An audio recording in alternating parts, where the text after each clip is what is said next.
current status of the sector as well as our plans for its future development.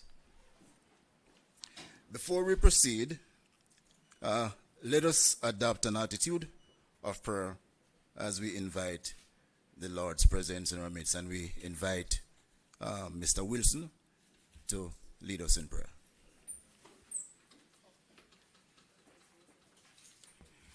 Thank you, CTD Cole. Good morning, everyone. When one thinks of Melissa, we cannot but reflect on the word of the Lord that says, "It is of the Lord's mercy that we are not consumed, because of his compassion faileth not. They are new every morning. Great is thy faithfulness." Lamentation 3:22-23. Lord Jesus, we give you thanks this morning for life. We thank you for health. We thank you for strength. We thank you for your manifold blessings. Lord, I come to you seeking your divine guidance, your wisdom, as the honorable minister prepares to speak today. Lord, we pray that you will fill our hearts with peace, calm, Lord, any anxiety, and grant him the clarity to articulate the message effectively. Help us, Lord, to speak graciously, with courage, with compassion, using his voice to reveal truth, to build understanding, and to encourage development. May your spirit guide his thoughts, his words, his action, ensuring that they reflect your grace and purpose.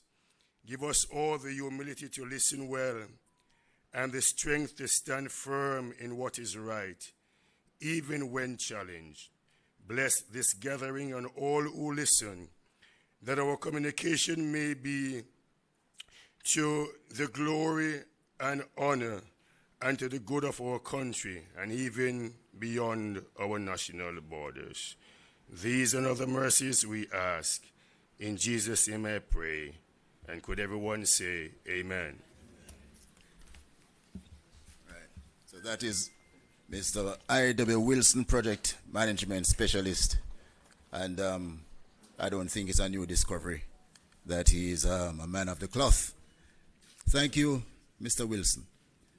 At this time, ladies and gentlemen, please allow me to specially recognize and welcome some of our attendees. I don't know how I do that. I perhaps will have to just, it's everyone who welcoming.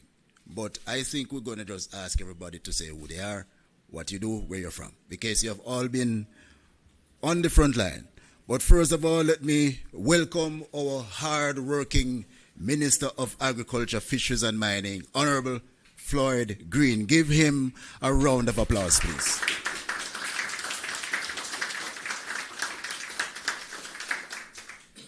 Excellent, thank you very much. And I'll just ask our senior executives and members of the Ministry of Agriculture in the room here, Fisheries and Mining in the room here, to just introduce yourselves very quickly so we can get into the main part of our event this morning. We'll start on my, what is this, left? Go ahead.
any other Ministry of Agriculture, Fisheries and Mining staff or official?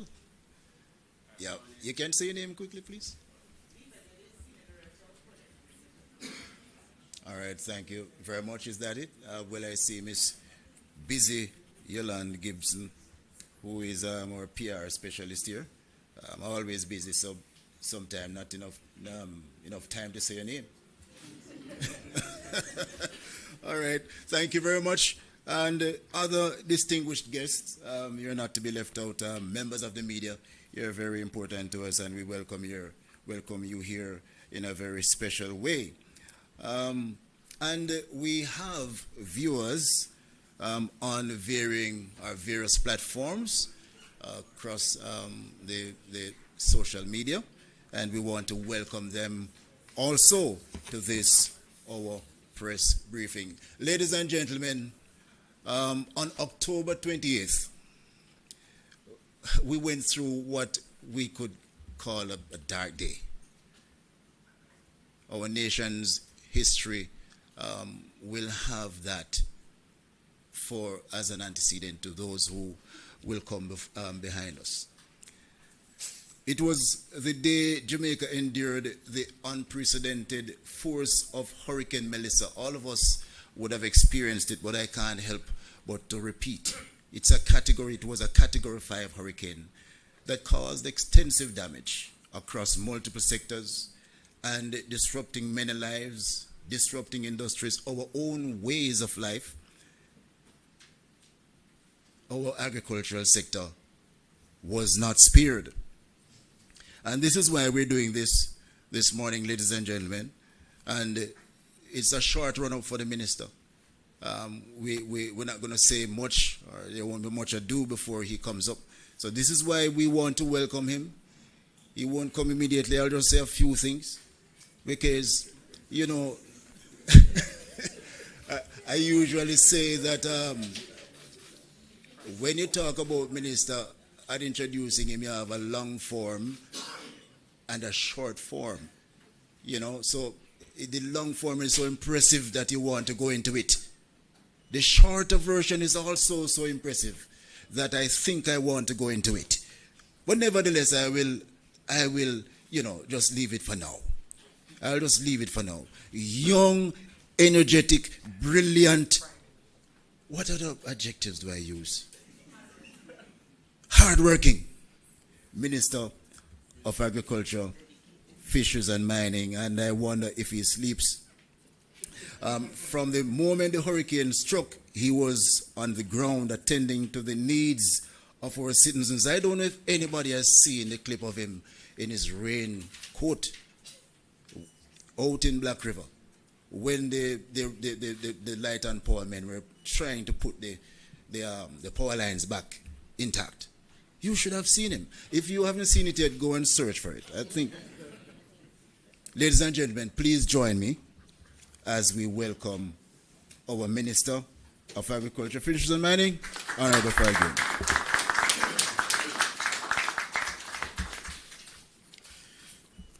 Thank you very much, our Chief Technical Director, Mr.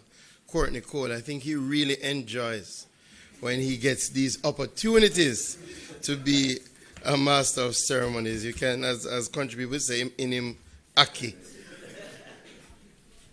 All right, our Chief Technical Director, members of the ministry, our heads of agencies, of course, our farmers and our fishers, those who have joined us online and across the various platforms, members of the media.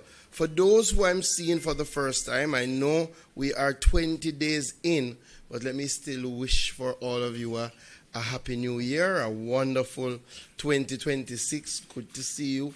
Dr. Watson, I wish for you peace and prosperity and all that is good. It's great to see so many of you this morning. I'm hoping that all our press briefings will be like this, where we will have a full house of media, and not only after the disasters. We want, when we come with good news as well, when things are going well, that we get a full house. So I'm very, very happy to see members of the media, and I do wish for you a wonderful 2026. This is the ministry recommencing our quarterly press briefings. We had started it a little while back. We had unfortunately had to take a break with Hurricane Melissa and with our election cycle, and now we're back at it. So I just want to say to members of the media, every quarter we will have a briefing of this nature. We do have a lot of ground to cover today, and I will try to go as quickly as possible so that I can open up for your questions. And we will look at today our Hurricane Melissa recovery program, where we are and how we move forward from here. What are the interventions that will guide us for the rest of this quarter towards the end of the financial year? We will also spend some time quickly looking at Pray-Dia-Last-Day, because Pray-Dia-Last-Day is such an important issue in relation to agriculture and fisheries. And I will provide an update on our mining sector and some of the issues that we've had since Hurricane Melissa, and also how we move forward towards the rest of the financial year and towards 2026. We all know Hurricane Melissa left a significant impact on our country, damaging crops, livestock, fisheries, agri-parks, irrigation systems. Over 70,000 farmers would have been impacted by Hurricane Melissa.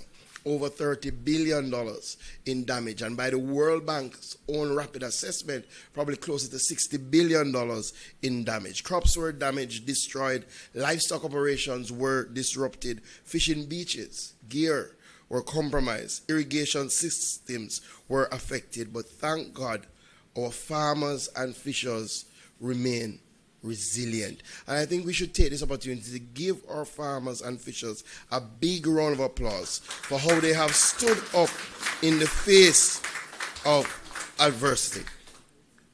From the outset, the Ministry of Agriculture, Fisheries and Mining activated a structured recovery framework. We have our Hurricane Melissa Recovery Task Force chaired by Director Price, and our objective was to stabilize production, to quickly reduce the cost of re-entry for our farmers and our fishers, and to protect food security. The Rural Agricultural Development Authority would have led the underground crop recovery effort across all parishes.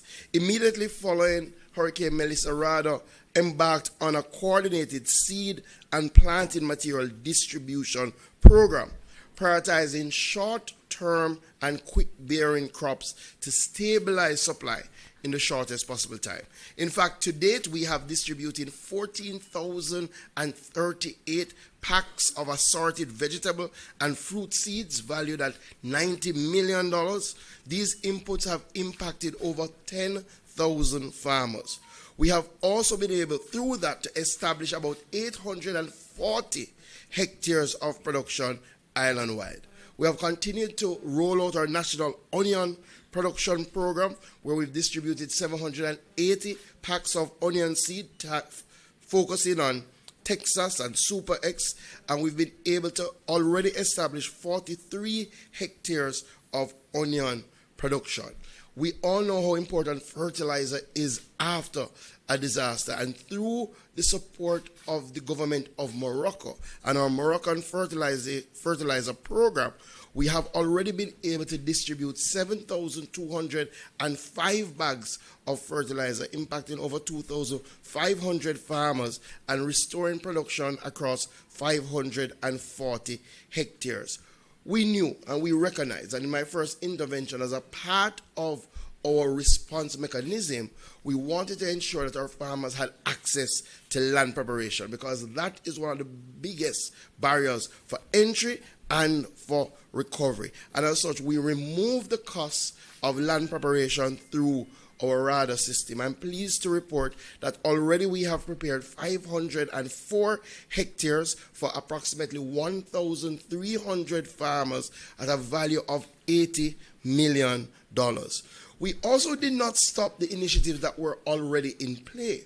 We already know that mechanization is critical, especially in this era of persistent labor shortages. So prior to Hurricane Melissa, we had started the process of procuring walk-behind tractors, augers, and those have since come and have been deployed across a number of parishes. So we have deployed 6 walk-behind tractors across St. Thomas, St. Elizabeth, Clarendon, and St. Anne, and Manchester, supporting our onion and vegetable land preparation. In addition, 6 earth augers have been deployed in Trelawney, St. Anne, Clarendon, and Manchester. I was very happy to see, although it wasn't highlighted, I was very happy to see that in one of the articles about the recovery, one of the pictures was a farmer and a more experienced farmer using one of our walk-behind new tractors in that Clarendon bog hole area. We have also continued to embark on our National Irish Potato Program. To date, 850 hectares has been established, supporting 1,454 farmers. We do expect that by March, we will have about 12,996 tons of Irish ready for the market. Water availability is critical and has been critical to the recovery process. Through the National Irrigation Commission, emergency water support and restoration works were implemented, particularly in our western region. We learned a lot from Hurricane Beryl, and what we did during the time between Beryl and Melissa was to strengthen our resilience of our national irrigation system by ensuring that we had backup power generation for some of our main irrigation networks. In fact, a week after Hurricane Melissa, we were able to restore irrigation services to 75% of our customers. I think that deserves a big round of applause. And by week 5 post-Hurricane Melissa, 98% of our customers have had access to irrigation services. I really want to also thank JPS because we did see a big difference since Beryl to now, where the JPS is prioritizing the NIC systems as part of the critical infrastructure to be restored. And again, it's not by chance, where once the farmers have access to water, they will get out and produce again. But we haven't only done that. In fact, not only did we restore the irrigation services, we removed the cost to the farmers to get the irrigation water. And we have been providing water free to our farmers since the passage of Hurricane Melissa. In fact, the NIC has delivered 135 million gallons of water at no cost to our farmers since Hurricane Melissa. And of that amount, we carved out a facility to ensure that communities, farming communities in the hardest hit areas who did not have access to potable water services were provided with free non-potable water. And we have trucked 5.2 million gallons of non-potable water across varying communities. In fact, our interventions have benefited 60 communities, and it has supported over 4,000 hectares of agricultural production, assisting an estimated 3,416 persons.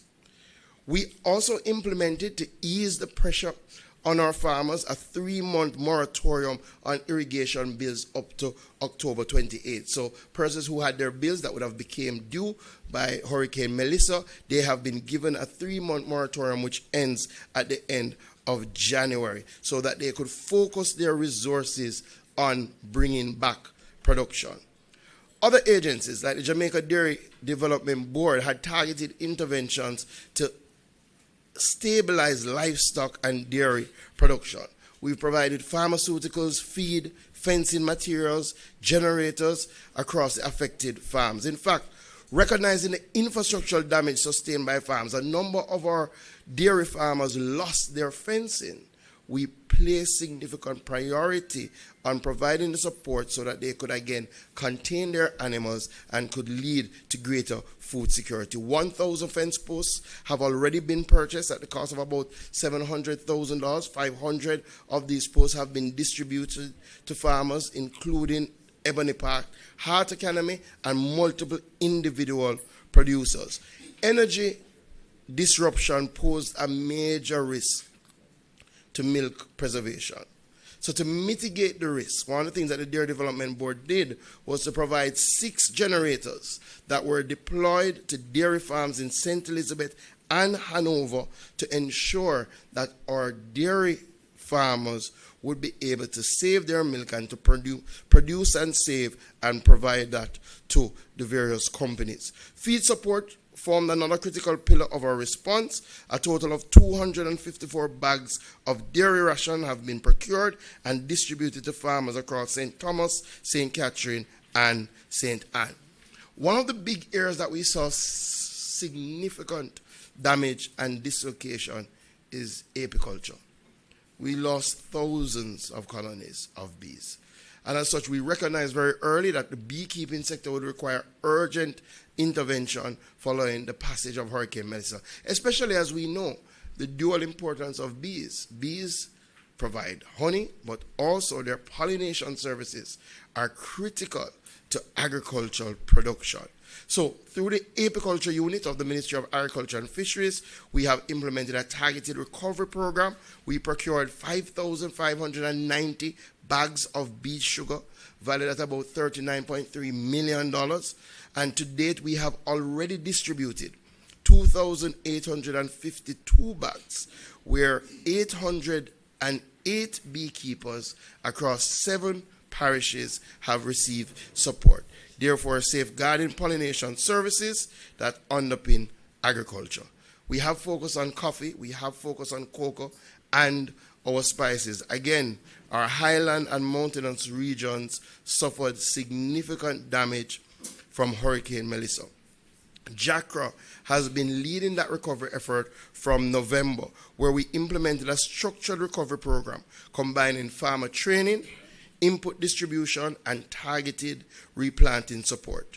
To date, we have had 23 resuscitation and crop care training sessions. And it's very important that after a hurricane, the focus is not just on input provision, but the reality is that in the changing climate, training is as critical as the input support.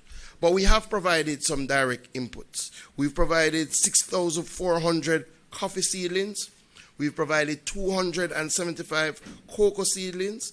Those have already been distributed. In fact, we've also distributed 5,800 bags of fertilizer to our farmers. And while we haven't spoken about it much, all of these programs have had a social element where our agencies have also gone out in the field to issue care packages across our high production zones.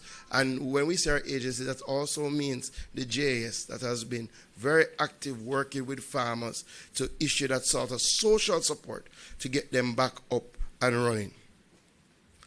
Our agri-parks suffered significant damage. About $1.3 billion in damage was suffered across our 8 agri-parks and affected about 11 production zones.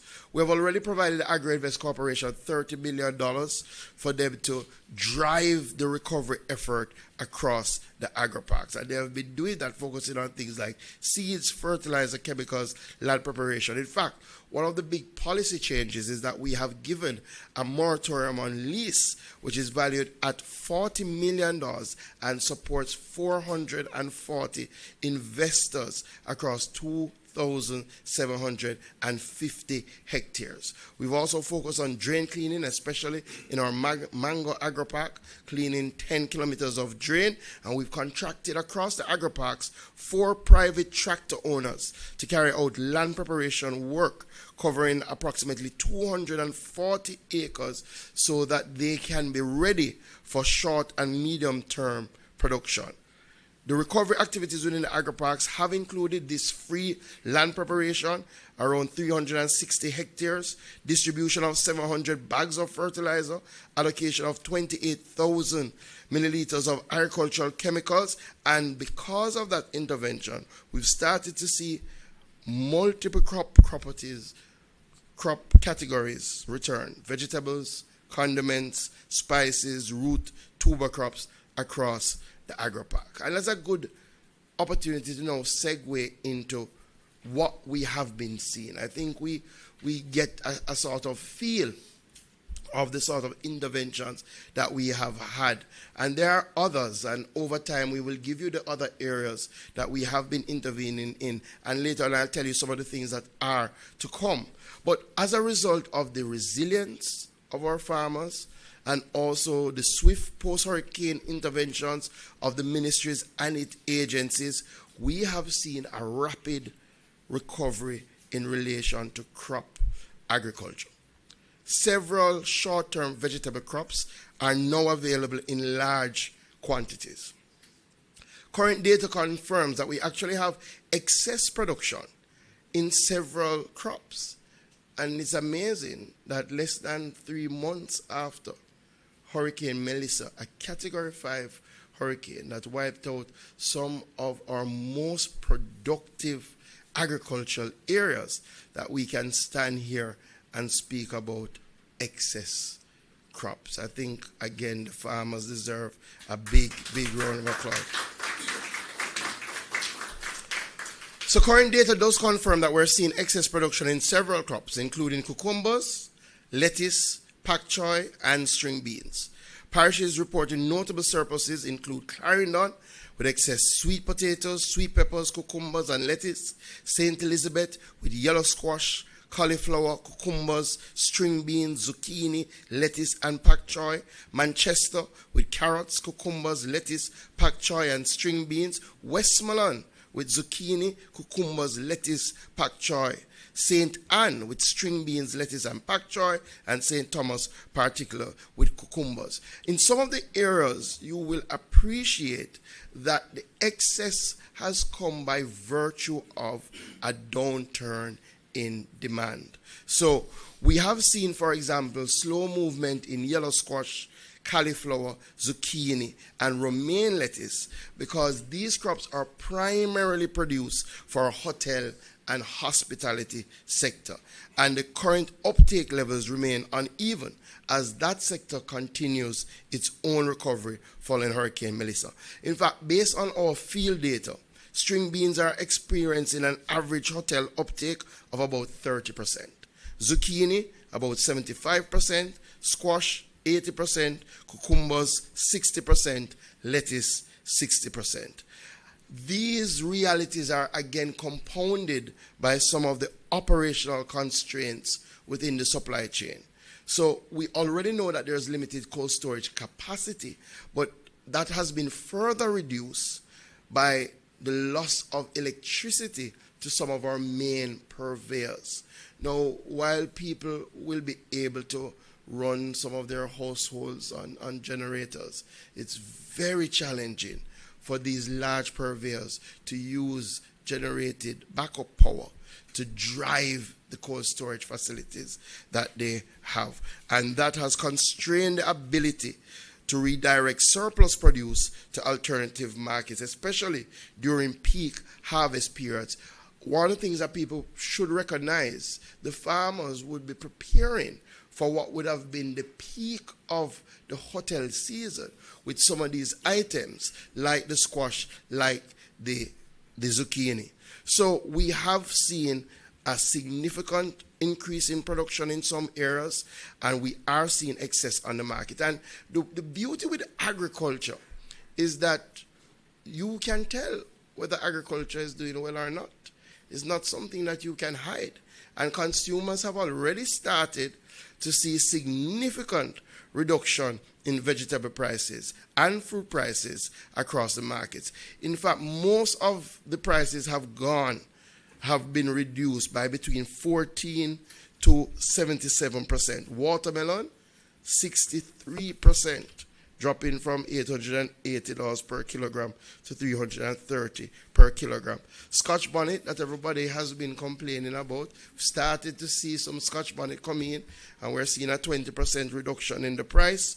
We're seeing a 33% reduction in pumpkin. We're seeing a 20% reduction in sweet pepper. We're seeing a 40% reduction in carrot. So across a number of lines, the consumers are feeling good because they are seeing what they would deem more affordable fresh produce. However, this stage of the recovery has to be managed carefully because we have to ensure that markets can absorb what the farmers are producing so that our farmers can invest again. So the ministry is going to be taking some deliberate steps to address what has become now a glut in some of our crop lines. We are embarking on a series of targeted farmers market commencing this Friday across the entire island for the next few weeks, where RADA and our JS networks will work together to expand market access and support direct farmer-to-consumer sales. In fact, we are putting in a strategy to provide logistics support, which means transportation support to help the farmers get to the farmers market so that they can sell these excess items. Additionally, the ministry, largely through RADA, is engaging our agro-processors to see how they can absorb excess production and convert it into juices, concentrates, and other value-added products. We're also in the process now of crafting a new buyback program, something that we did during COVID-19, where we saw a same downturn in the hotel markets, where the ministry directly intervened and provided a market for the farmers by buying the produce and then redistributed it. We are now in the final stages of putting that program together to look at how much we will spend, what areas we will target. Again, I would love to see us return to the box of produce that we did during COVID-19, because it allowed some of our urban consumers to have things like squash and zucchini, eggplant, these things for the first time produced right here in Jamaica. So we are moving on that. The last area of our intervention will focus on storage. So already we have put in place 2 20-foot storage containers in Flagaman, powered by renewable energy. We expect to operationalize those over the next 3 weeks. We're also going to be launching our Essex Valley storage facility in early February. That will give us the capacity to store about 22 containers of fresh produce. And I'm saying now that once we launch the Agro Invest Corporation, we'll have to operationalize that in the shortest possible time. In the first quarter of our next financial year, we also expect to launch our content cold storage facility, which we broke ground for last year, which should be almost finished, and we will put those storage facilities into operation so that the farmers will have an outlet for their produce. There are also, so we are not at the end of our recovery effort. In fact, when I first spoke, we outlined a sort of 6-month recovery effort, and we are keeping to that time frame. And I did say to the nation that we will continue to monitor to see if our interventions are literally bearing fruit. The good news thus far is that we have seen the fruit of our interventions. So we will continue. We already have under contract an additional 10,750 seeds, vegetable seeds and fruit seeds that we will be distributing over the next few months, targeting an additional 7,000 farmers and trying to get 600 hectares under production. We are going to be doing a special yam farmer program. First thing that we did in support of our yam farmers was to send our agricultural land management unit into the field to look at the soil. Because as most of you are aware, our land farmers operate mostly in hilly terrain. And if you saw those hills after Hurricane Melissa, you would have seen that they suffered from significant, what we now know as salt burn, where you would have seen all the trees, all the leaves. So we wanted to ensure that the soil still had the same nutrient content and to design our fertilizer regime, our nutritional regime, to particularly cater to what we were seeing. So we're going to start this month distributing 5,130 bags of granular fertilizer towards our yam farmers. We're also going to be targeting some of our protected agriculture systems. So we are going to be driving protected agriculture in a big way this year. We're going to be helping our greenhouse farmers put back on their plastics. We're also going to be establishing about 32 new greenhouses. Some of them are going to be focused on nursery production so that we have the planting material to continue to drive the recovery. Additionally, we're going to be providing some tower farms, because this is not just about building back. This is literally about building back better, stronger, and more resilient. One of the things that we saw in Hurricane Melissa was one of our tower farms in Jamaica were able to easily dismantle their farm, pack it up in their storeroom, and as soon as Melissa passed, to reestablish their farms. These farms are modular. They require less space. We have already in procurement about 250 of these farms that we're going to be distributing to open field farmers, to schools, and also to some urban farmers, so that we can start the process of building agriculture back better. I know a number of you are very interested in banana and planting. And Ms. Coney love to hear about that, right? So we have already started a program of recovery for our banana and planting farmers. Some of our banana and planting farmers are a part of a catastrophe fund managed by the Banana Board, and they would have already gotten their payouts. And their payouts were largely in the form of supporting their nutritional regime to build back their farms. And a lot of them were out very early after Hurricane Melissa, trying to stand back up, trying to cut, trying to make sure that they can get production as quickly as possible. With that said, it was a complete wipeout of our commercial banana and planting production. And this is not an area that we countenance imports in. It is much too risky. The Banana Board and the teams have done an excellent job of keeping Jamaica free from some of the diseases that have plagued banana and planting crops all over the world, and we want to keep it that way. So we are now on the cusp of implementing a broader recovery program, a $100 million Hurricane Melissa recovery program, which will be implemented by the Banana Board and the Rural Agricultural Development Authority. The program is so designed to reach scale. We expect to at least reach 5,000 banana and planting farmers island-wide, and to support the rehabilitation of more than 2,500 hectares of damaged farms. We're going to provide them with some fertilizer based on verified damage assessments and farm size to ensure equity and effectiveness. We did this after Hurricane Beryl, and we saw good returns on the investment.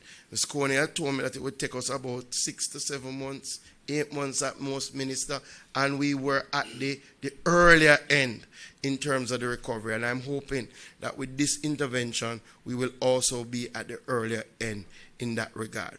Let me turn quickly to our fisheries sector, which was one of the sectors that suffered the most significant damage from Hurricane Melissa. It destroyed a number of our fishing beaches. Over 3,000 vessels were damaged or destroyed. A number of our fishers suffered damage to their engines, and even worse, when they went back out for their fish pots, a number of them found nothing out there. We have taken a comprehensive approach to treat with their issues. Firstly, we have implemented a 6-month moratorium on all license and registration fees. That's from November, and it goes all the way to May. So our fishers can come and renew and register free of cost. That also goes to if you would have lost your license, your ID in the storm, you will get all of those things free of cost. And already we have benefited 725 fishers from this initiative across Clarendon, Manchester, St. Elizabeth, Westmoreland, Hanover, St. James, Trelawney, and St. and those are the parishes that we're focused on for this intervention. Again, fishers who lost your license, please report it and you will get the replacement. Beyond fee relief, we have allocated $180 million to our structured Hurricane Melissa recovery program, which is being implemented through the National Fisheries Authority.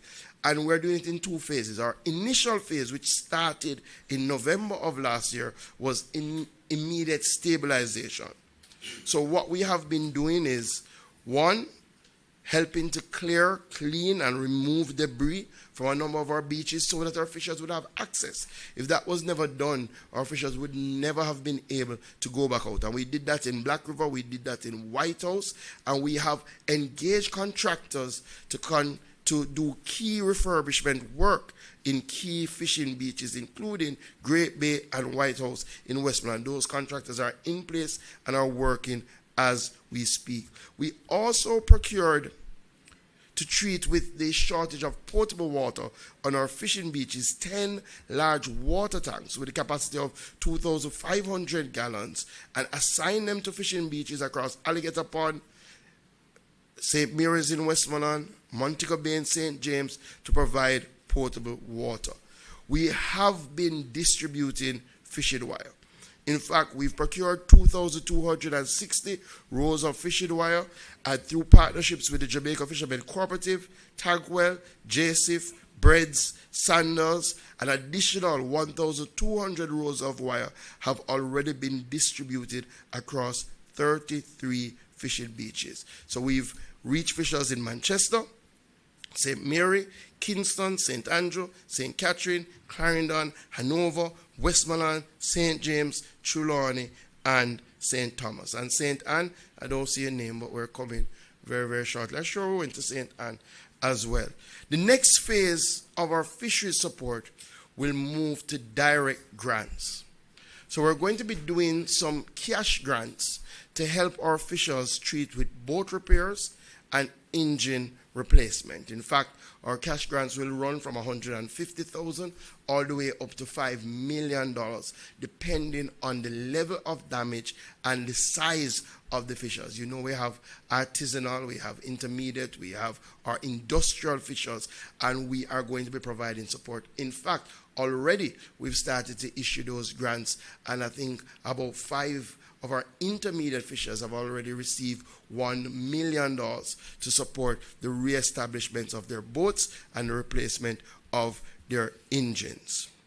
We are also going to be distributing boats. We had started a process where we have a program for our young fishers that we started the distribution of boats towards the end of 2025. We still have some of those boats left to distribute, and I think it's even more important now, but we will be procuring an additional 20 boats that we will distribute to fishers in need so that they can go back out. All right, not doing too badly. 2 more areas and then we're finished. I wanted to speak a little bit about Prairie del Lastre because I think, you know, it's one of the areas that has really plagued our agricultural sector for a long time. It's one of the main deterrents for people who want to get involved in agriculture.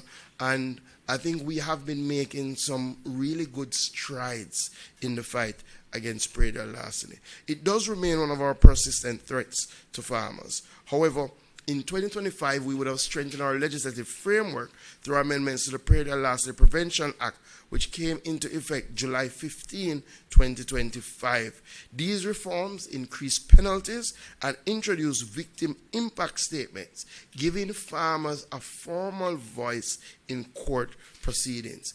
In fact, these amendments build on changes that we made in 2023 to the Agricultural Produce Act, which include raising fines to $3 million and expanding definition of agricultural produce and putting in a mandatory registration and licensing regime that will be operationalized through RADA this year. One of the big wins for us in 2025 was the establishment of the Agricultural Protection Branch of the Jamaica Constabulary Force. And it's the first time that we have an entire branch of the force that is treating with agricultural crime. And we are already reaping the rewards from that. Now, the branch comprises of 75 officers operating island-wide, and we are seeing the tangible results. Arrests have risen from 78 in 2023. We had 139 in 2024, and with this new agricultural protection branch in 2025, 381 persons were arrested for Prairie last year. I think the branch deserves a big round of applause. We've also seen increases in cases before the court, which have moved from 201 cases in 2024 to 337 cases in 2025, a 68% increase, showing improved case preparation and prosecution readiness. And the one that I really love, convictions surged from 9 convictions in 2024 to 209 convictions last year, over 2,000% increase, which is really a breakthrough in terms of judicial success and offender accountability. I think we are on the road to break the back of Prairie Larceny. I know traceability is critical and fundamental to that, and we have been working to ramp up our animal tagging services. I think the farmers appreciate how critical it is, and I know we've had a number of meetings and we have put literally more boots on the ground to ensure that we can get more tagging done. I see Dr. Ramlal came in at the right time, right, to ensure that we can get more tagging done, because this is important in the fight against Prairie larceny. We have to strengthen movement controls, and we have to continue to expand our central livestock database. Quickly, a little bit about mining. Hurricane Melissa did have a negative impact on our mining and minerals sector. In fact, after our initial assessments and engaging our partners, we have revised our estimates to about $25 billion in terms of the impact that it would have had on our mining sectors. Majority of losses were recorded in our industrial mineral sectors, particularly our big, large quarries and limestone operators, where prolonged power outages, damaged access roads, and business interruption significantly affected output. Within our bauxite and alumina sector, we saw physical damage recorded at plants in St. Elizabeth and St. Anne, including structural damage to Port Kaiser. A number, well, basically all of our bauxite and alumina plants would have had to go into precautionary shutdowns because we were looking to a Category 5 hurricane. And you remember that with Melissa, it took us a long time to really determine where in the island it was going to go. At one point, we were very sure it was coming to Clarendon and Kingston, and as such, our companies had to take these measures.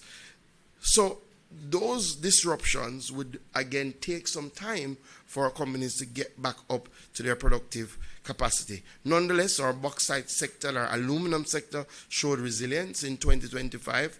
We are projecting that exports would have increased in 2025, with mining's contribution to GDP expected to rise from 1.8% to over 2% in 2025. Importantly, despite themselves suffering tremendous damage, mining operators supported the national recovery efforts in a big way and cleared about 300 kilometers of major roadways free of cost after Hurricane Melissa. And I think they deserve a big, big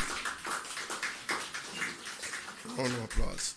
We have also actioned our agencies towards coordinated recovery and relief programs. The Jamaica Bauxite Mining Limited have been focusing on communities most affected, looking at staff welfare, rapid restoration of national assets, and support for relief logistics, and targeted interventions in parishes of St. Anne and St. Elizabeth.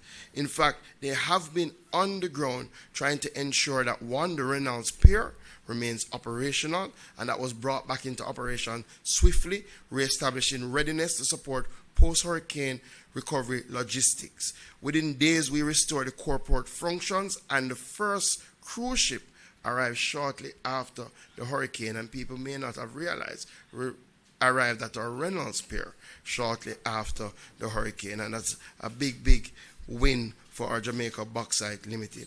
At Discovery Bauxite, technical assessment repairs were conducted promptly, allowing for a swift and safe resumption of operations. One thing that we saw from the Jamaica Bauxite Mining Limited towards the end of the year was our first ever barge shipment of boulders and marl, which really signals a new direction in terms of our industrial minerals. And the team have been out providing care packages, providing zinc, providing hardware material in some of our hardest hit areas. The same is true for our Jamaica Bauxite Institute that have delivered relief supplies valued at close to $1 million across a number of parishes, including St. Elizabeth, Westmoreland, and a number of communities, and continue to provide support in terms of water tanks and weekly water deliveries. So it has really been an all hands on deck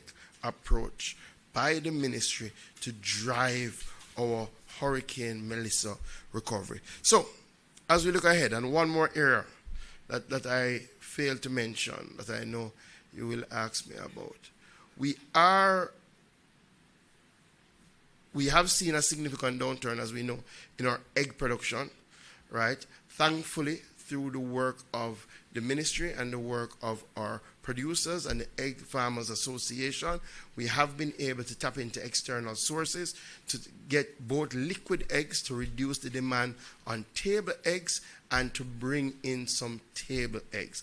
And I think now we're seeing a little regularization in terms of the supply as we continue to drive and to ramp back up pullet production so that our farmers can get their layers again, so that we can get back up egg production. This is a long-term intervention. It will take us probably the rest of this year to bring back production to where it was and go over into next year. But it is something that we are working on diligently. So as we look ahead, it is important to be clear.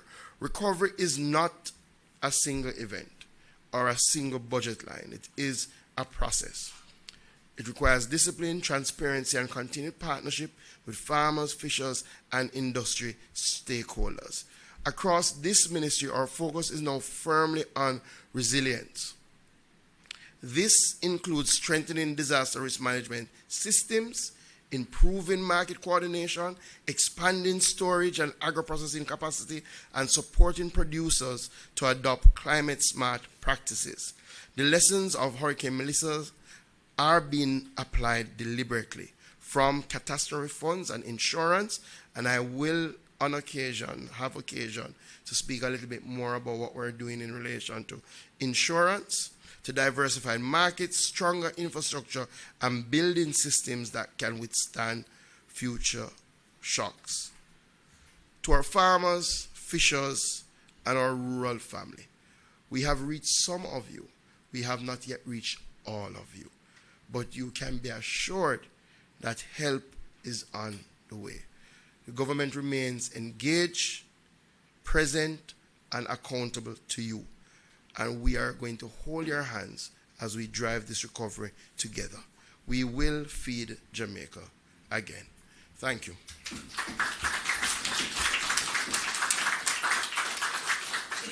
Keep the applause going. Keep the applause going. Recovery is not a single event. It is a process. Now, while the minister was speaking, I thought I would take some of the highlights so that I can just repeat it when I come here. But boy, it seemed as though pretty much everything were highlights. So, Minister, can we just give him another round of applause?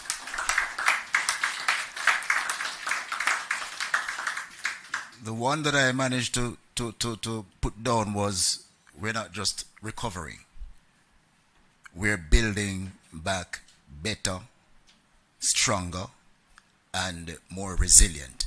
And I think we have to take that to heart. It's a very important statement, and a statement which is at the heart of what we have been doing in the recovery process.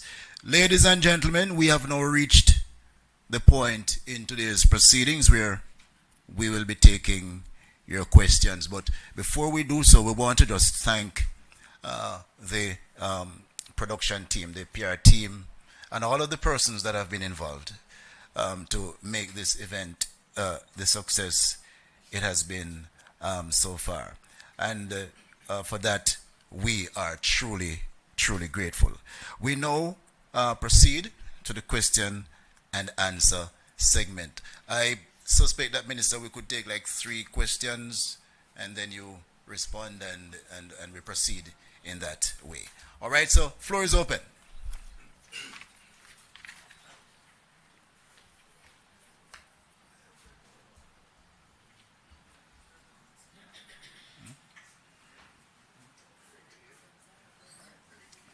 Okay, I am taking it that the presentation was so clear and satisfying that we don't have any questions. All right, I won't say going once, going twice.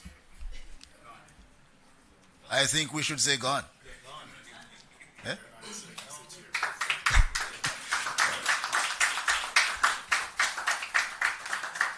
All right, interesting.